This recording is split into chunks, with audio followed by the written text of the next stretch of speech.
The newly elected Prime Minister received congratulatory and supportive messages from both sides of the House. For giving this highest honor and privilege to occupy the office of the Prime Minister of Papua New Guinea.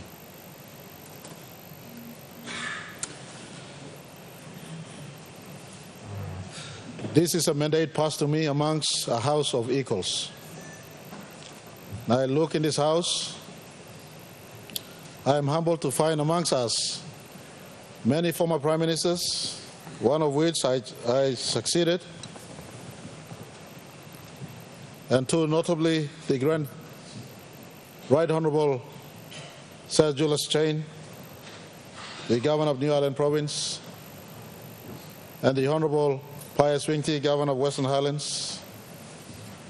They're still in our house, and I am truly humbled to share this parliament amongst them.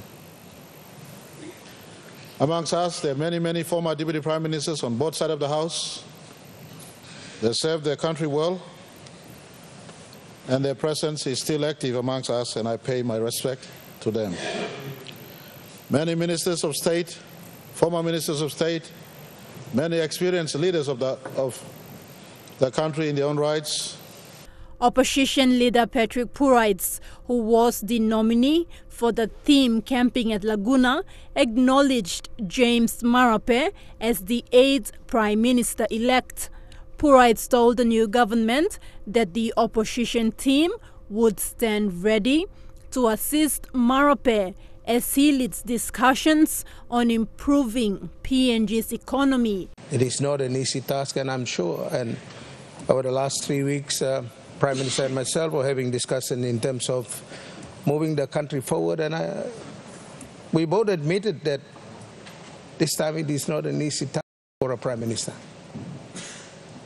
The country needs that leadership, and I'm sure that the Honourable James Marape, the Prime Minister, will be able to be counted as the #1 captain of MV Papua New Guinea. We stand ready to lend our support. We stand ready to assist this government in ensuring that legislation, particularly with his view of the resource laws that we have in the country, can be passed.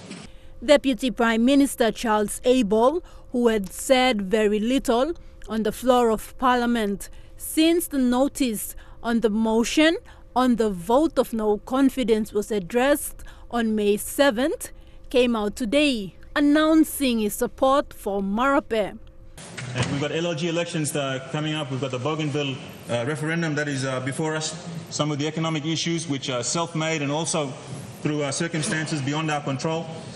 And of course, all the development challenges of our people. But I want to congratulate you once again, Honourable James Marape, member for Tari Pori, Prime Minister of this country, and we all stand ready, as the opposition leader says, in a unified parliament to support you over the next 3 years to realise your dreams and the dreams of our people. Thank you. Oro Governor Gary Jufa, while acknowledging Marape's election as the new PM, spoke strongly on the high taxes that Papua New Guineans and local businesses pay. Our people are overtaxed. We pay the highest tax in the region, 35% on income. It's too much. I would propose at this instance that we remove taxes on resignations and on retirement and on retrenchment benefits from our public servants and our Papua New Guinean workers. They don't need to pay these taxes. They live in the richest country in the world. Meanwhile, we have given too much tax exemptions and tax holidays to all types of criminal cartels and pirates that have come here to enrich themselves at our cost. Former Prime Minister Peter O'Neill, who took the backbench, did not speak after Parliament resumed, but also received words of acknowledgement from the MPs who spoke. But Moresby North West MP and former Prime Minister Semekere Morauta welcomed Mr. Marape, saying not all politicians will assume the role as Prime Minister. For the people of Papua New Guinea today, we have a new Prime Minister, but the same government. The same government.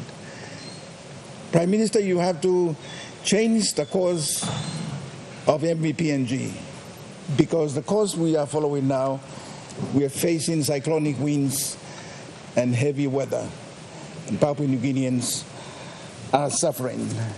With James Marape now serving as the 8th Prime Minister in this 10th Parliament, the members of Parliament have pledged to support him.